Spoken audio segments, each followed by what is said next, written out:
العما یہ گردش نہ آسماں، مسجد مسلم بدست دیگراں، بندگان پاک یہ کوشاں رہیں، لائیں اس مسجد کو اپنے ہاتھ میں۔ کیا کہا ترک جہاں ہرگز نہیں، ترک اس دنیا کا تسخیر زمیں، ہے یہ آزادی کہ ہوں اس پر سوار، یعنی قید آب و گل سے دستگار، صید مومن ہے جہان بے کنار، باز کیوں کر چھوڑ دے اپنا شکار، نو آسمانوں کی گردش سے پناہ ہے، مسلمان کی مسجد اور غیروں کے قبضے میں۔ پاک فطرت بندہ زبردست محنت کرتا ہے تاکہ اپنے آقا کی مسجد غیروں کے قبضے سے چھڑا لے۔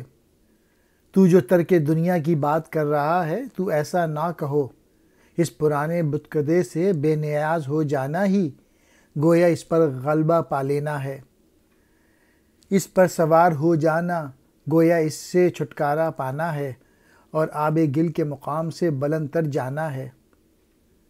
آب و گل کی یہ دنیا تو مرد مومن کا شکار ہے، اور کیا تو باس سے کہہ رہا ہے کہ وہ اپنا شکار چھوڑ دے؟ آب و گل کی یہ دنیا تو مرد مومن کا شکار ہے، اور تو ترک دنیا کا سبق دینے والا ہے؟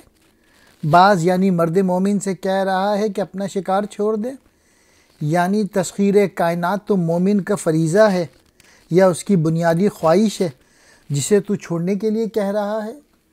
گردش نہ آسماں، آسمانوں کی گردش، بدست دیگراں، دوسروں کے ہاتھ یعنی غیروں کے قبضے میں۔